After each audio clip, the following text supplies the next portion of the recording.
Celebrities, for example, link huge pain to looking fat in photos or on screen, and that pain gives them the resolve to eat different.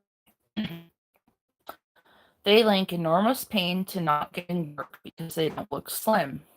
Because they link pain to being seen as fat, they also link pleasure to eating selectively, and as a result, are able to control how one's many shoots and always find the celebrities stay well away from the canteen or the catering trucks.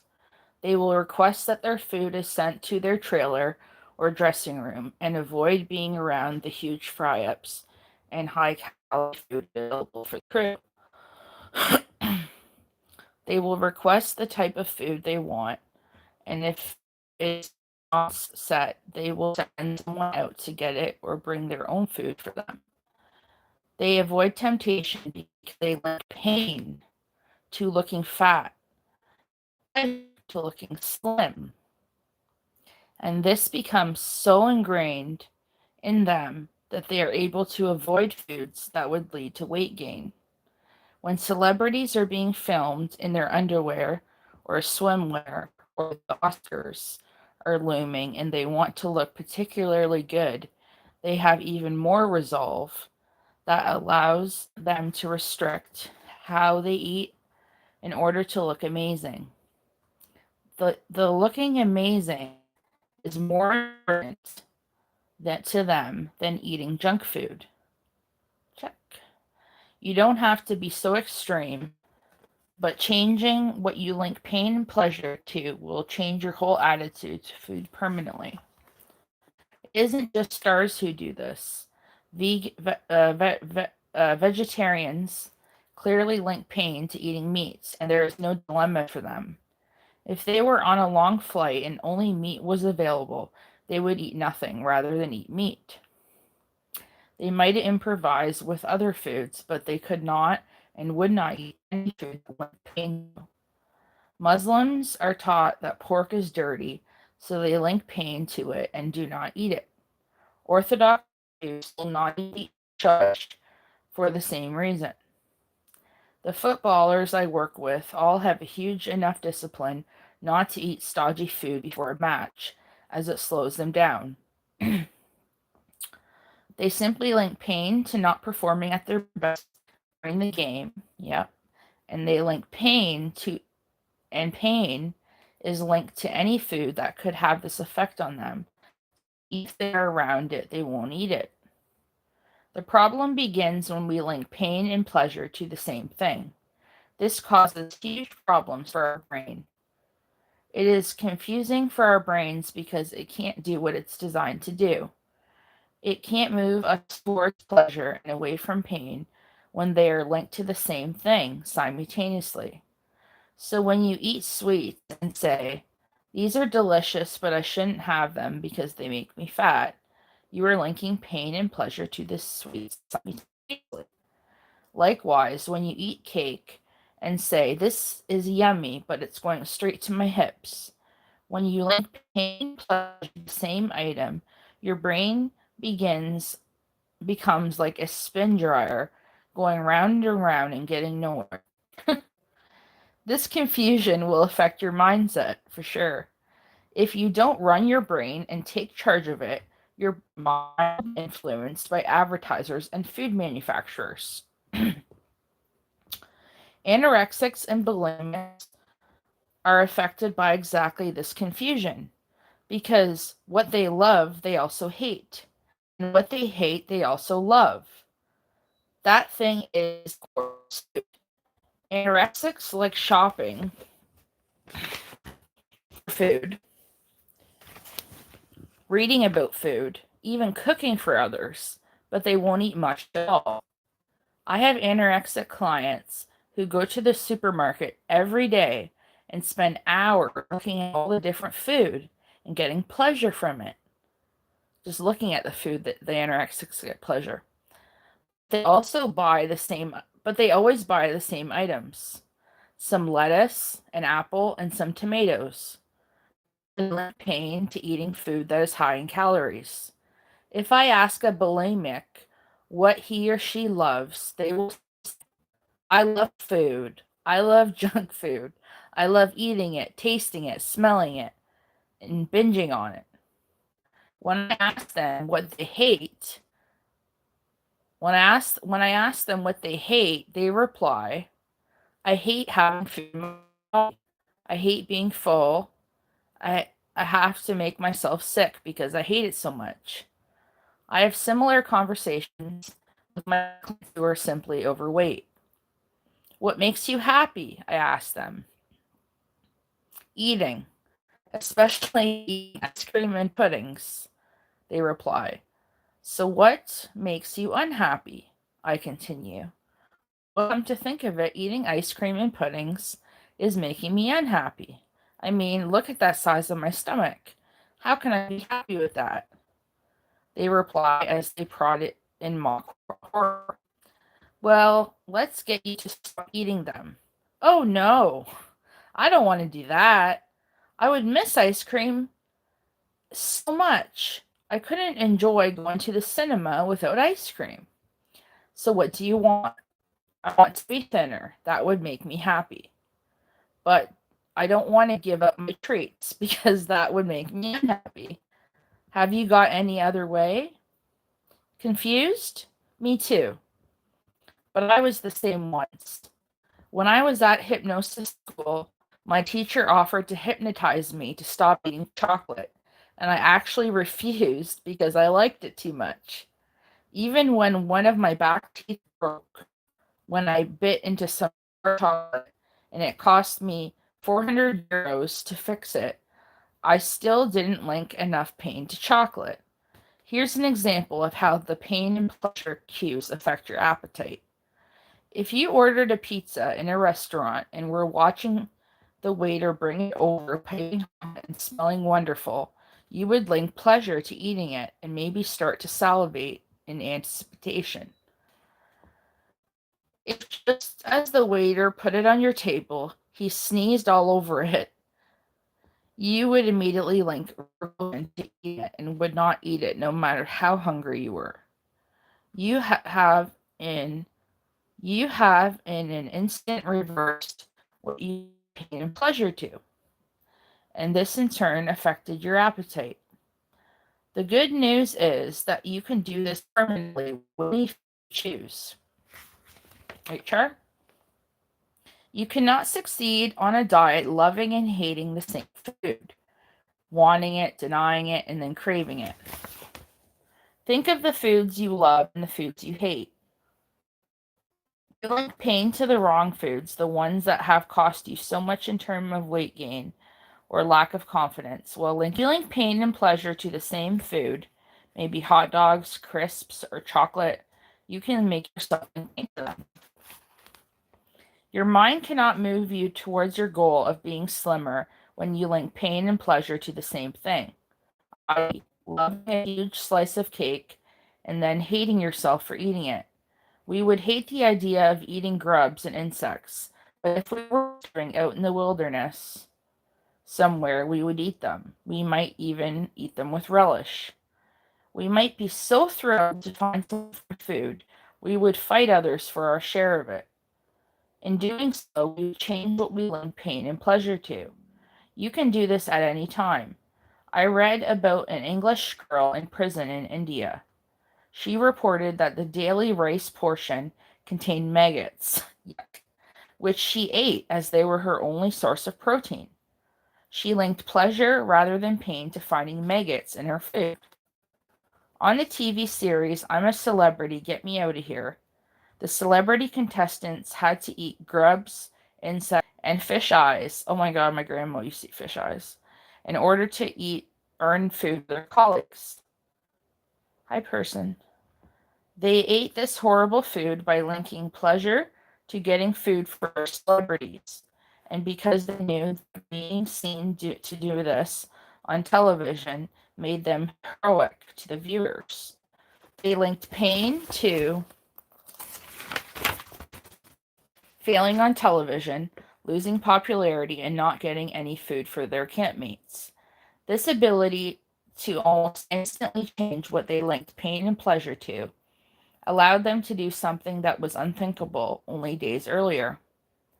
An example of a similar situation in your life would be if you hate the dentist and avoid going and find yourself in agony with an infected tooth.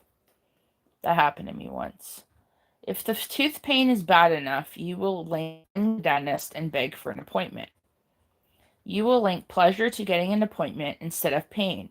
You might even thank the dentist profusely for fitting you in. You may sit in the chair and be so happy to take the injection as it's removing your pain instead of causing it. You will have reversed what you link pain and pleasure to. Only humans can choose what they link pain and pleasure to. It is a major advantage, but it can also become a major disadvantage. A cat cannot choose to link pleasure to having a bubble bath any more than a husky dog could choose pleasure to being on the beach in tropical heat. No doubt. You can choose what you link pain and pleasure to, and in doing so, you can succeed or fail to have the kind of body and health you want. If you are very overweight, you may need to accept that some foods are addictive and not right for your body, just as other people have to accept allergies or religious restrictions and incorporate them into their diet. It will make you link pain to the wrong foods, which in turn helps you to accept that you don't need them. Instead of linking pain to the fact that you can't eat those foods and feeling sorry for yourself because of it, you can link pleasure to your ability to become indifferent to junk food instead of linking pleasure to eating it. I got to read that again. You can link pleasure to your ability to become indifferent to junk food instead of linking pleasure to eating it. Link pleasure to being indifferent to yeah. When I was in America filming Celebrity Fit Club USA, the cook was making us all scrambled eggs for breakfast in accordance with my eating plan. One of the celebrities refused to eat them, and when I asked her why, she said, "Eggs give me gas, and I could never eat them while I was filming as I could not bear to get gas on set. It's too humiliating." No doubt. Her ability to link pain instead of pleasure to eating eggs allowed her to refuse them easily without seeing it as a hardship. She saw refusing the eggs as a better choice than eating them. You have enormous power to choose what you link pain to. Now that you realize just how effective this power can be, use it consciously and to your advantage. To link pain to junk food, sugar and fat-laden snacks, as well as actually being overweight. At the same time, link a lot of pleasure to being slim, having energy, refusing to fill up your body with junk, wearing the kind of clothes you want to wear, and feeling sexy. Yeah. I gotta read that again. Link pain to junk food, sugar, and snacks, as well as being overweight. At the same time, link a lot of pleasure to being slim, having energy, refusing to fill up your body with junk, wearing the kind of clothes you want to wear, and feeling sexy. Everything we want in life, with few exceptions, is because of how we think it will make us feel.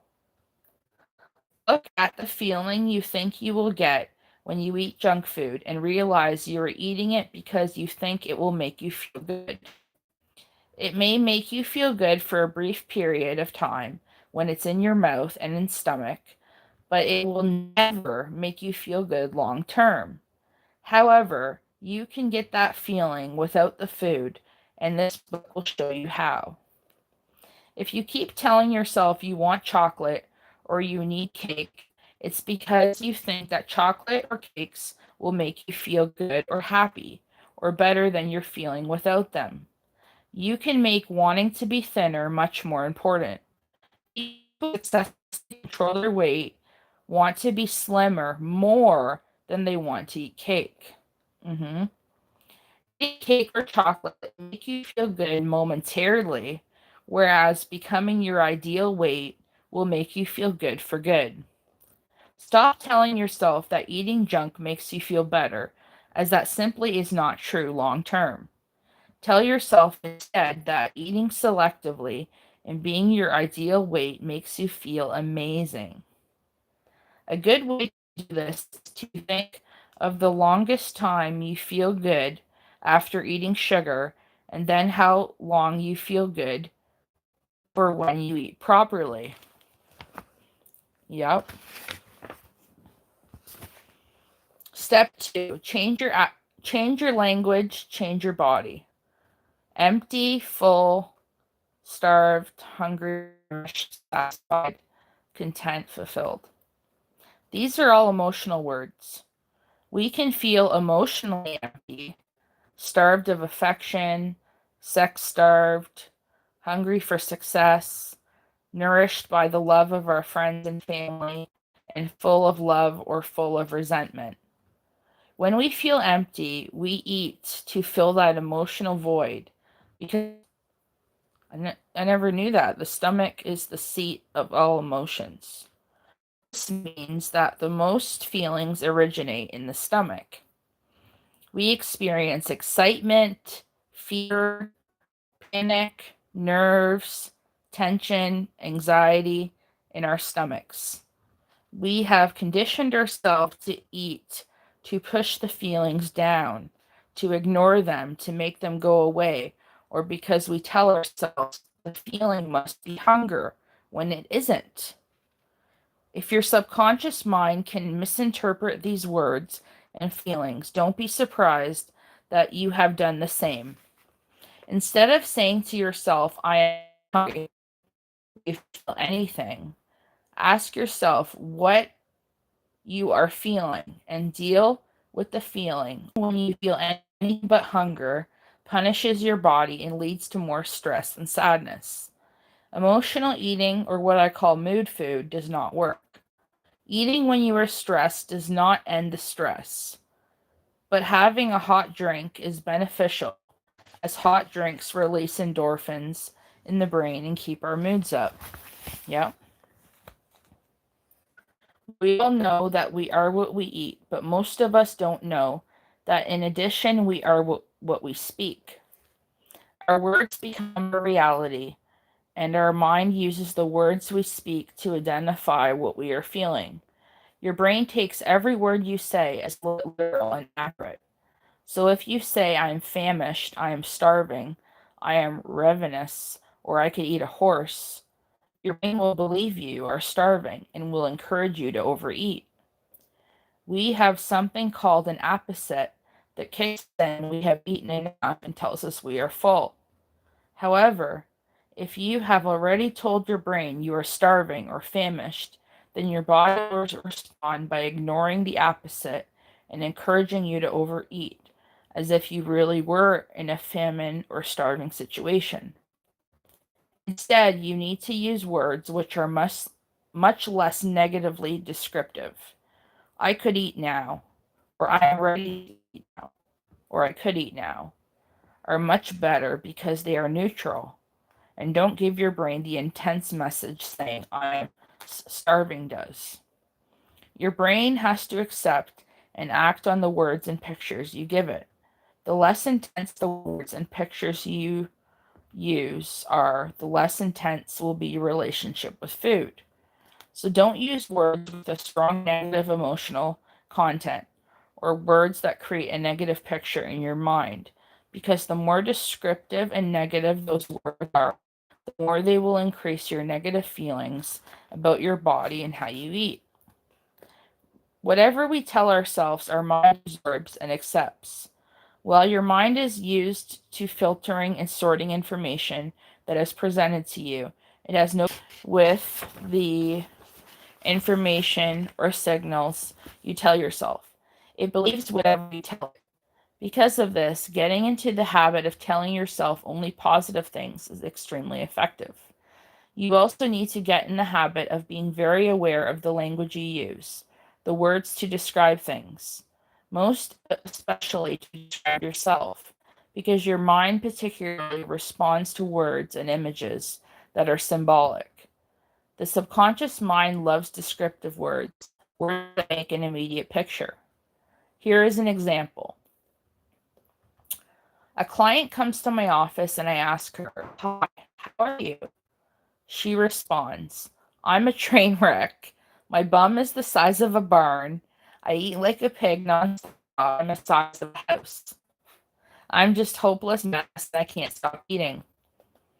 So how much of the statement is true? 1. She isn't a train wreck. 2. Is not the size of a barn. 3. She has never eaten like a pig in her life. 4. She is not the size of a house and never will be. 5. She is not a hopeless mess. And 6. She can and does stop eating much of the time.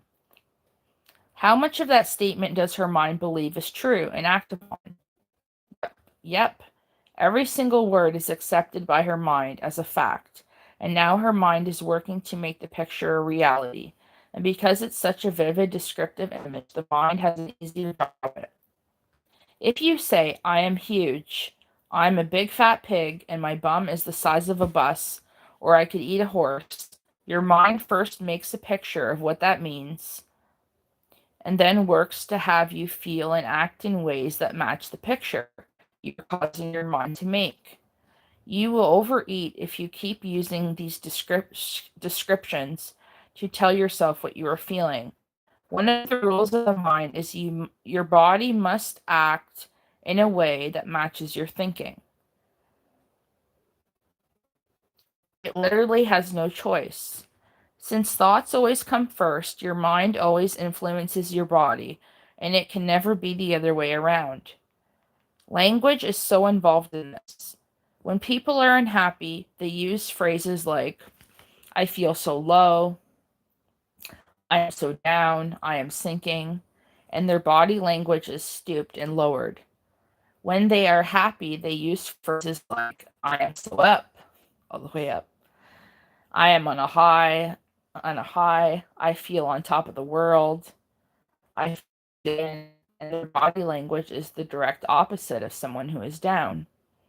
Remember, the way you feel is to the way you focus, and the way you focus is to the pictures you make in your mind and the words you use. Don't use negative words or pictures. You are not a big fat pig with legs the size of tree trunks, and you are not going to refer to yourself like this ever again. There is probably no one in the world you talk to as meanly as you do yourself. If you spoke to your friends like that, they would be long gone. Stop punishing yourself. It is important to remember that criticism withers people and praise builds them up. Praise yourself more and you will find it easier to change. Make a list of the negative things you say to yourself, similar to the one below, and then change your statements into positive things about yourself and reinforce the changes. This is the example. Negative: "I am absolutely starving." And positive is, "I need to eat something." Negative: "I could eat a horse." Positive: "I could eat now." Negative: "I will always be fat." Positive: "I am changing my shape and size." Negative: "I can't leave food or refuse it." Positive: "I feel powerful when I leave food and refuse it." Negative: "I am just an out of pig." Positive: "I know what to do and how to do it now." Negative: "I am the size of a house." Positive: "I am becoming leaner every day." I'm becoming leaner every day. Negative: "I eat as much as 10 men." positive. I have a normal selective appetite. Normal selective appetite. Once you have written out your new statements, I want you to think about how you're going to use them. For example, if you are about to go out to eat with friends or are choosing a restaurant, even if people around you are saying, "Let's pick this one, I'm starving," you can still make your own statement by saying, "Let's pick this one, as I need to eat something." In that way, you are able to agree with your friends but still make a positive statement that helps you instead of hurting you. If you return home from work each evening and say, "I am starving," as you walk through the door, just change that to, "It's time to give my body some healthy food." Remember, the point of this exercise is to give your body the instructions that you want it to respond to. If you hate leaving food, just imagine how great it will feel. It's going to feel that food has no power over you and how liberated you will feel when you say, "I refuse to treat my body as a dustbin. Waste food is waste. Wherever it goes, it's not going in." Then leave something on your plate to reinforce that power. If you say, "I eat nonstop," and really consider that statement, you'll see that it isn't true. You don't eat while you're sleeping, showering, using the toilet. You don't eat while you're. I read that. So change the statement to, "I eat selectively." Whatever you have been saying that is negative, you can easily flip it over to find a positive and say that instead. I need a drink really bad. Mouth is so dry. Small changes, big benefits. Fact number 1. All human pain. Fact number 1. All human pain is linked to the word loss. Fact number 2. We cannot succeed at weight loss or losing weight. So what do these two facts add up to? Loss is bad, gain is good. This may sound illogical. If you want to become leaner, do not use the words weight loss or losing weight. Loss is one of the most negative words in the vocabulary because the strongest force in the human psyche is to try to get back everything we think we have lost. Clients will often tell me they have lost hope or lost faith or lost their enthusiasm. Some have even lost the will to live. Others describe losing their looks or losing their husband or wife or freedom or jobs. "I lost the baby" describes a miscarriage. "I lost it" means you were not in control. "We lost everything in the recession, flood, fire" is another one. Companies can go out of business if they lose a client or contract.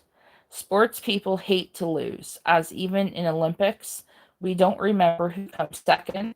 Hence Paula Radcliffe's agony at the Olympics in Greece when she realized she would not win a gold medal. Teenagers describe those they don't like as losers and even hold up their finger and thumb to make the letter L. It's a great insult. When we describe someone as having lost the plot, lost their marbles, or lost their mind, it's very negative and critical.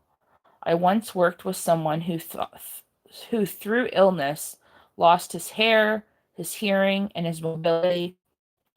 But when he lost his sight, he also lost all independence and then the will to live. Sad. Lossage is an insurance word for loss. Gamblers feel they must regain their loss and will stay in a casino all night long, losing even more money in an attempt to get it back they have lost. When people feel they have lost their looks, they will try to look the same as they did 20 years ago. Wearing the same styles they wore when they were at their very best makes them feel more in control of the loss. Relationships end when one partner loses the desire or respect for the other. If you keep referring to loss, your psyche will trust. For this reason, it is detrimental to focus on how much weight you have lost. To focus on how much weight you have lost or want to lose. I often ask my clients to list everything good about the word loss and everything negative about the word gain, and it's a very short list. Apart from gain weight, gain is a good word, right? We gain status, promotion, wisdom, a family recognition, a degree, qualifications, skills, a pay raise, gifts, love, and riches. It is not easy to find anything that's good to lose. Then think of all the things that are so bad to lose. You can write them out yourself, and you will be surprised at how few, if any, good losses there are. Your brain simply cannot accept that loss is a Your brain simply cannot accept that all loss is bad. But wait, there is one exception. Losing weight is good. As far as your brain is concerned, all loss is bad, and gain is very good indeed. Don't fight this fact, work with it, and it will work for you.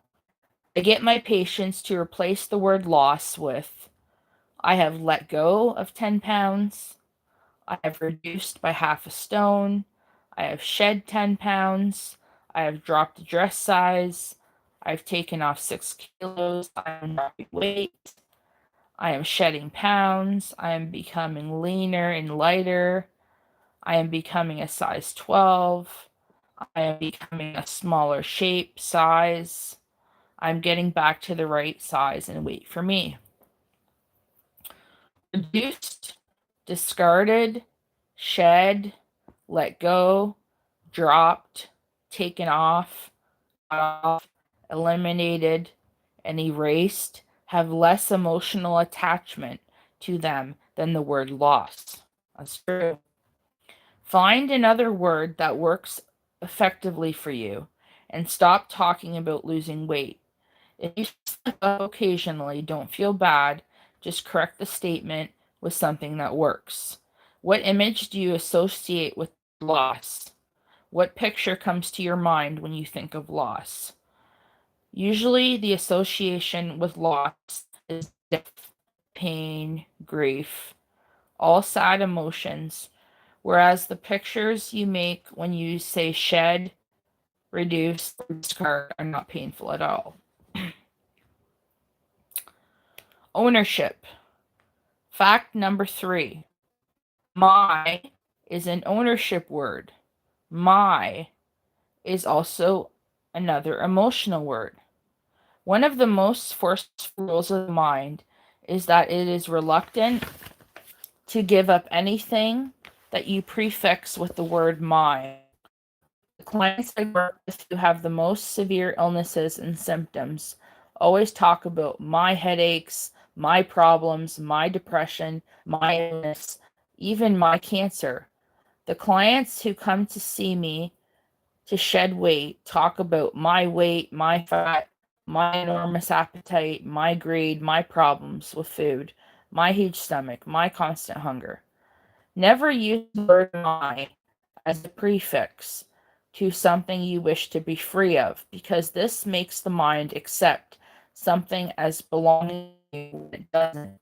The mind finds it much harder to part with or change anything which you continue to refer to as my or mine. Only prefix something with the word my if you are proud of it and want to keep it.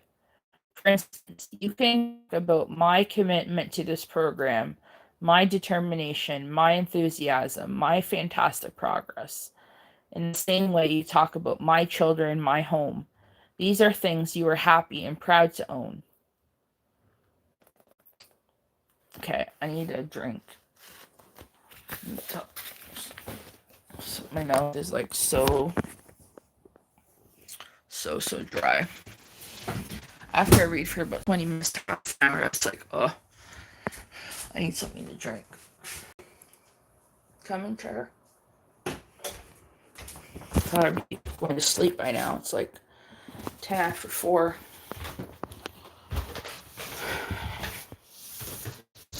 I never have problems sleeping.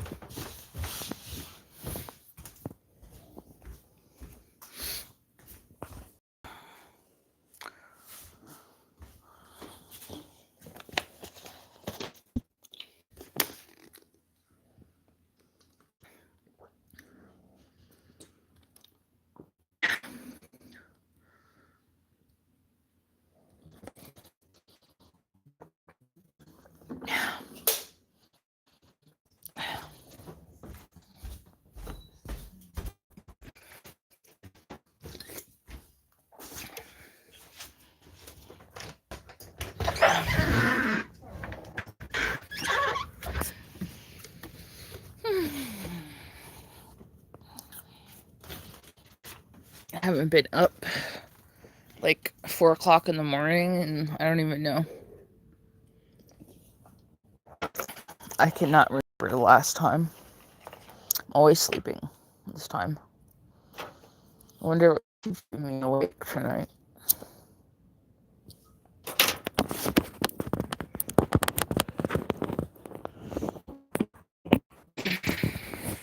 It's a good book, though. But yeah.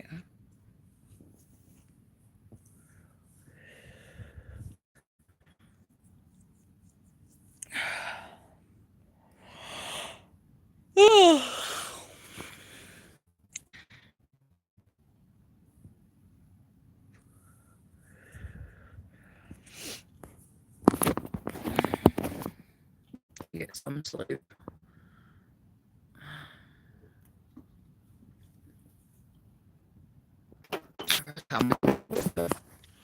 Do the things I need to do today.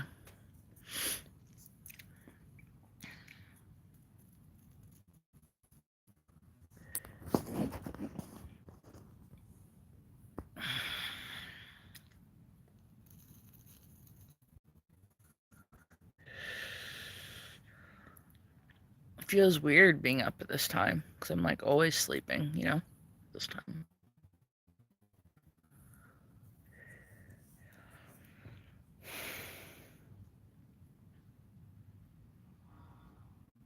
I might have to take some as needed Seroquels. I never usually take them unless I can't sleep, which is like not very often.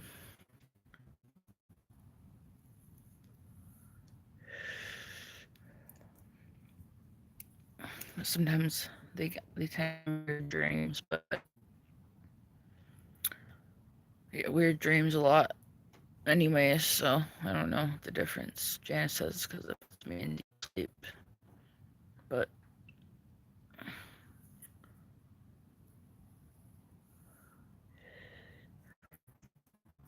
I have bad dreams like often anyways, so it's not much different, I guess.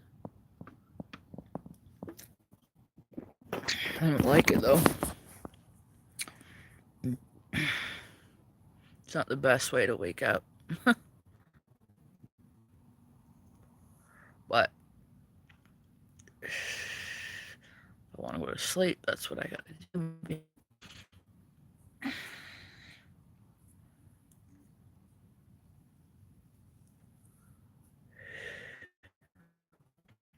August the 1st.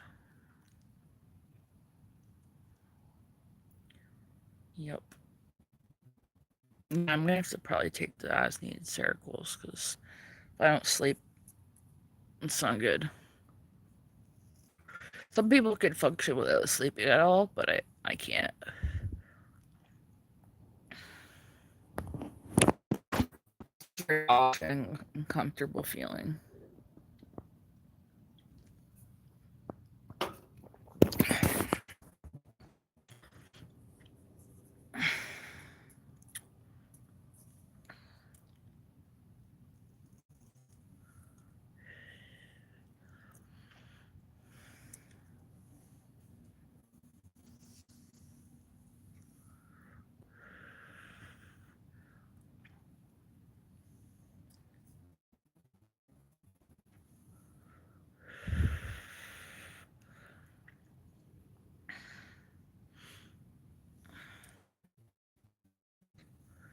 It's a good book, but I don't think I'm gonna read it anymore tonight.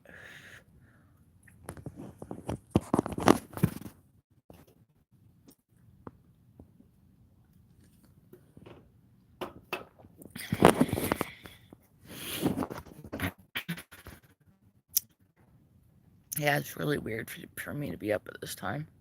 It's not common at all. Extremely rare for me to be awake at this time. Like I said, I don't remember any time being up this late. Like, at all.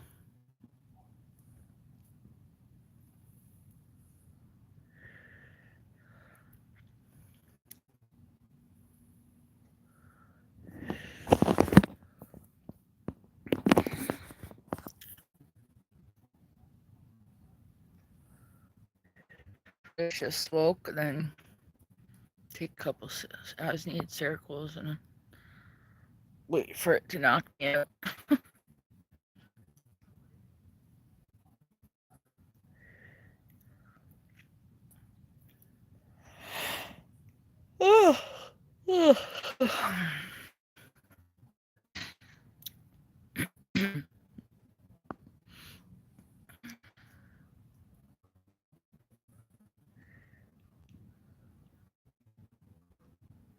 Yeah, I hear somebody.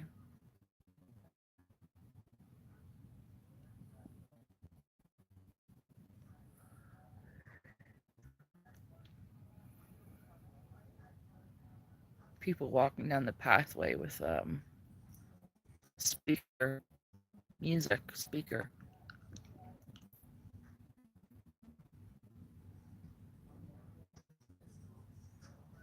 This guy's singing and carrying a music speaker.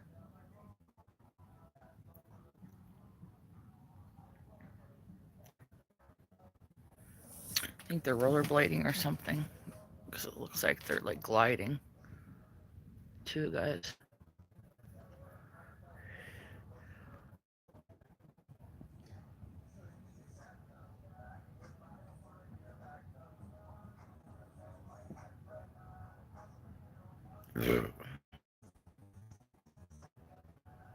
Interesting.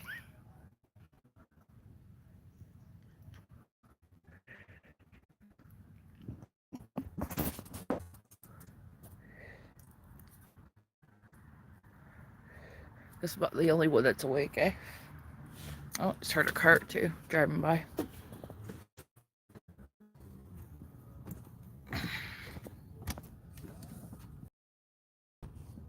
It's on the trail behind.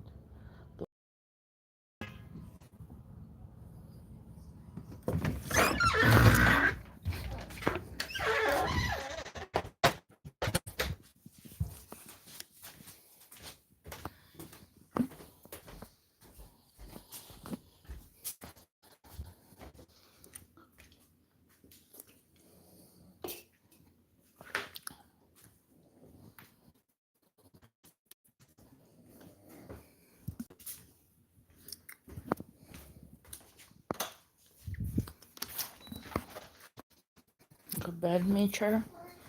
Man.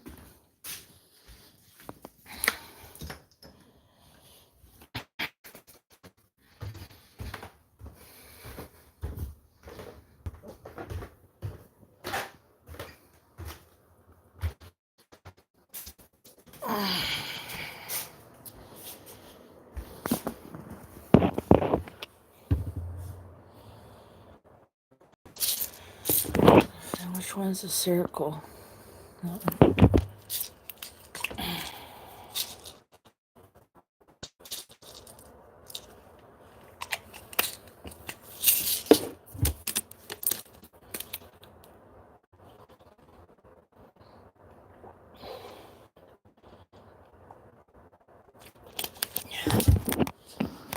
Ugh.